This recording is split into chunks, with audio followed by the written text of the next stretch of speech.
I think we're live. I think it's live. I hope it's working. There we go. Yeah, we got the Instagram working at the same time. Hello, I'm Polly from French General Trading. This is something completely new that I'm trying tonight. So bear with. So we're going to go through some of the items from our buying over the last couple of months. We thought this was a good way that not only have we done the email where you can see, I'm just going to adjust that a little bit, the email where you can see, you know, the sizes and the shapes and actually the nice pictures that I've attempted to take. It's not quite the same as seeing them close up, and I thought it would be nice that you could hear why I bought them, why I thought they were interesting, why I felt someone else might find them interesting. So that's the whole purpose of this live YouTube. So fingers crossed, this is the first time that I've tried to stream to both Instagram and YouTube, and hopefully Facebook and Substack as well. So it's all a bit, Johnny sat here kind of looking at stuff in the background. So hopefully it'll all go as planned. So I've made a few notes to help me as I go along so I don't get sidetracked, which is often the way when I start talking about my French finds at the flea market. So without further ado, we'll start with the first item on my list, which is this little lithograph. So you can probably see it up much closer, and I'll show Instagram as well. You're kind of not quite at the same height, so it's really pretty, black and white in a very simple frame, and this is exactly how I bought it. So there's a little bit of red shining, you know, not shining, little bit of red showing through. There is, you can see it's like a little bit rubbed, the gilt on there, but it's just dreamy. It is so typically a French valley, with the chateau and the church and the little houses nestled in this valley here. I had no idea until I did the research that Victor Petit, the guy who did the original drawing for this lithograph, is prolific with architectural prints. It's fairly unusual for him to do a scene like that from, you know, across a valley, as you'll see in the next item that we're coming to that was also from him, and I bought them both together. And printed in Paris by Thierry Fraise. Oh, you can't quite see there. Is that better? Who are also very, very well-known printers of that time. So proper quality, 1850, hasn't really been messed about with. The back has been opened up and resealed, not by me. And I will include some fixings, but I've just been, since I bought it, I've just been propping it on, not this mantel shelf actually, the other one in the dining room. But yeah, a real nice piece of, you know, French antique lithograph. So yeah, I hope you can both see that. So that is item number one. So we'll pop that over there. We might have to move that again in a minute. And then we will move on to his second one, which I do have propped up here, which is another, I think this is a bit earlier, this one. I think we thought this, oh yeah, 1847. So the other one was dated 1850, and this one's 1847. So this is much more typical of Victor Petit. He specialised in this, and his architectural drawings of the time were used in the colleges and universities, you know, for architecture students to learn. Now this is Auxerre Cathedral, and the beautiful rose window here in the north side. Again, we always look out for those when we go to Amiens, the lovely windows. So I'm getting a little bit of reflection from our lighting here, but hopefully we'll let the Instagram have a look as well. Oh, there are some people on there. I can hardly see, guys, because I'm as blind as a bat, so I can hardly see who's following. But thanks so much for coming and joining us. It's this first go, and I'm sure that can only get better. So that's that one. So if you can see it, and again, it's in the original frame that I bought it in, which has got some. This one time it's black with a little bit of the original gold or gilt showing through. Much tidier back on this one, and it's got its little original hanging hook. So I will leave that. I wouldn't change that because that's ideal to go just on a little hook or a pin. So we'll pop that back in behind the doggos. And let's check my list for the next thing.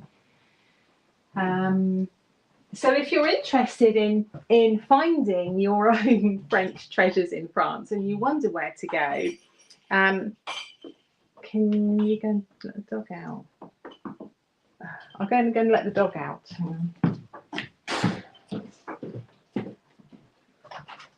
Just really irritating. I'm back. Sorry, had to let the dog out. If you're really interested in where you might be able to find French treasures, I now am doing a monthly list of my favourite places, maybe 8 or 10 or 12 places each month that I have been to or I would go to or I am planning on going to, but have been before. I've been doing it a long time, so I mean, don't go to the same ones all the time. And I'm listing those out each month. So currently we just last week launched the September list. So the October list is well in preparation ways. So if you go over to Substack, I've got the French flea market files, and you'll see that there, along with my writings about other antique related and French related things. That's also something new that I've started. So moving on to the third thing is this really charming little satirical print.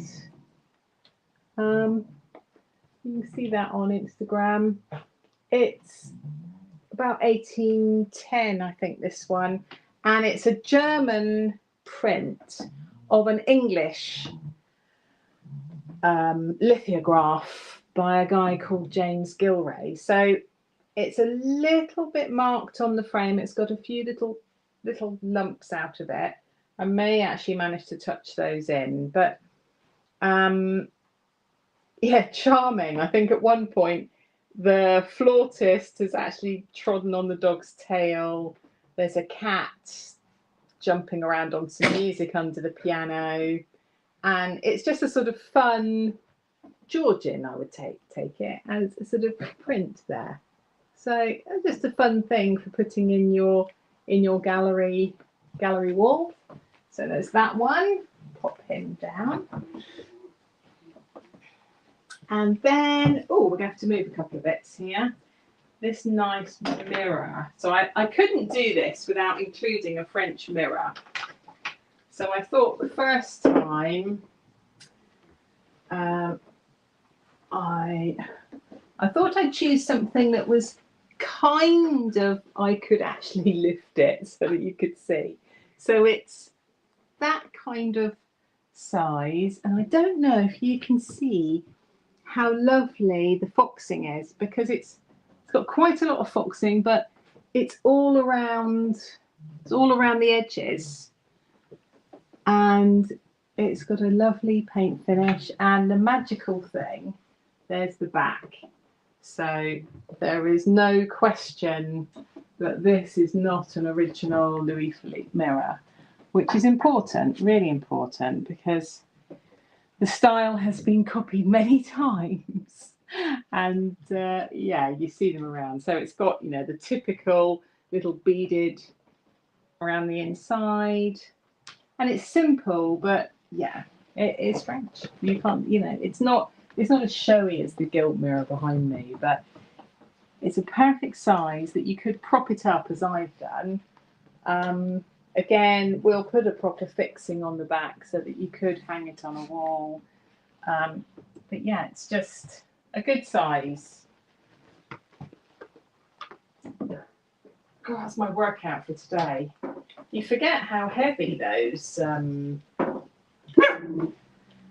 glass, you know, it's so sparkly. When you get close up, you won't be able to see from there, but when you get close up to the glass, you can see little speckles in it. So that is a proper mercury glass. So that was item number 4. And then my favourite thing. Can you see it, or am I going to have to pick this one up? Probably going to have to pick it up. So these are very typically Art Deco hounds. Bourgeois, I think they are, but they could be some sort of French hound. Surprisingly, it's not actually marked. It has an imprint underneath, capital B and a little p. And I've researched it a lot and I can't find an exact maker for it. The type of ceramic it is like a fiance, and it's slightly crazed in the yellow. I'll pick it up actually. It's got one tiny chip in. Let's show you close up. It's got one tiny chip, so small that you probably can't see it. But I thought I'd just mention it's got a little tiny chip. So here they are, doggos, and they are quite magical, I think. Let's see if you can see them as well. Okay, so quite magical, and they're quite big. I mean, they're 50 centimeters across. So yeah, and we'll show you underneath, because that's something you should always look at, so that you can see that this is where it's been poured at the time. So yeah, it is proper 1930s. So that's the Bourgeois, or the dog group. There we go. Pop them back up here. I think I wrote on my article about that where would we be without dogs? So yeah, not in a hurry for that one to go anywhere. That was doggos. Okay, so all of these items are listed on my website, and the link is it'll be in the description on Instagram when we finish the live. I'll pop it in the description. And on YouTube, it should, or already it will be linked afterwards. So these are a pair of Indo-Persian brass, quite chinky, brass vases. I was going to ask a friend of mine who has Persian heritage where these may have come from, or what they would actually use them for. Were they for flowers? I don't know if vases in Persian or Persia were used, but vases like this, they're not very big, but they're a lovely match pair. And I don't know if you can, I don't know how good the lighting is, whether you can see the pattern that's in them, that's like black and red all over. They're obviously old. I would think they're 1950s. But the thing about France, well, particularly when I go to Paris, and Marseille actually is another area that's very much like it, is there are a lot of people from North Africa and, Iran, Persia. There are a lot of people around like that, and this is part of their heritage, and they're French, they're French, or the French colonies, and that's probably how these, I see them quite regularly, how these things came to be. But they are kind of cute. They're kind of like bohemian-y sweet. Oh, there's a few more people joining now. A minute ago on Instagram, it kind of, the numbers went right down. I was like, oh, everyone's bored. Anyway, that's the Indo-Persian brass vases, which I think in my notes they said they may have come from Kashmir, but you know, maybe one of you guys knows more about these than I do. So those are listed on there. Then, oh yeah, you're going to like this one. Let's move him over there. Move that one. This one. Yeah, if this is a statement piece, isn't it?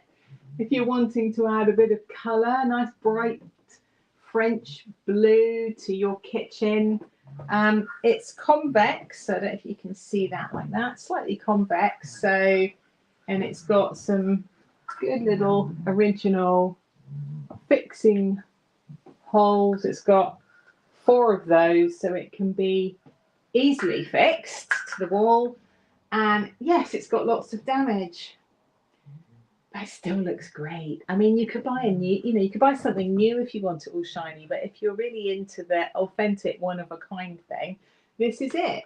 Now, Super Blanc was a cement. So this probably was hanging up for many years in a builder's merchant's. And it would be fine outside. I mean, obviously it'll rust a little bit more where the enamel has chipped off. And we'll show you the back so you can see it. You know, there's no reproduction thing going on here. This is the genuine article. And yeah, super little bit of French history there.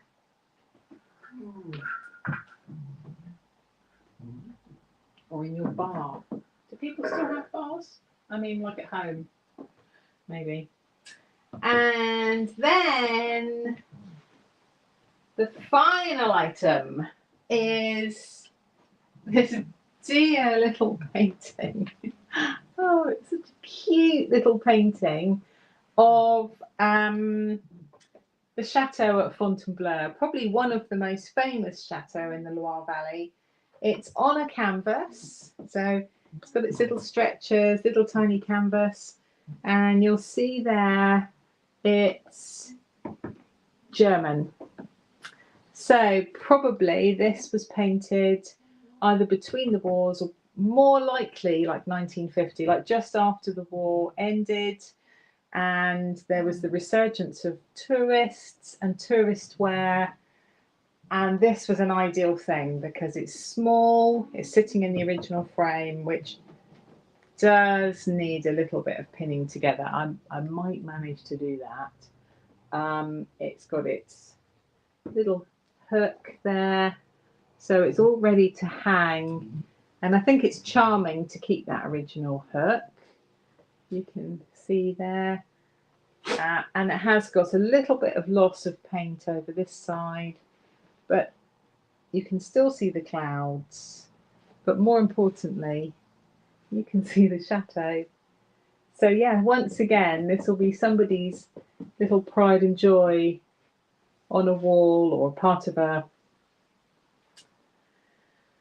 gallery wall, or just tucked in a corner in your home or on your mantelpiece. And yeah, will remind you of chateaus. So I didn't want to do too many items, so that's 8 we've done tonight. I haven't brought the dressing table round from the barn. Surprise, surprise. I suppose we should do a furniture stock drop live thing if we can continue with this, and that way I can show you all the bigger things and furniture pieces, which I will include one each time. So I think that's everything. If you have liked the YouTube live, if you could like it and give it a thumbs up, that'd be great. And if you could subscribe to my channel, that'd be even better because it pushes my content out to more people. And on YouTube, thank you. On Instagram, you've been great as usual. Thanks all for joining me. If you want any more further photos or information about anything you've seen tonight or anything you're looking for, send me a message on Instagram, a private message on Instagram, and I will reply to you. I reply to everyone, so I will reply to you. and I will do my best to help. So thanks for joining along tonight, and hopefully we're going to do this again for you very soon.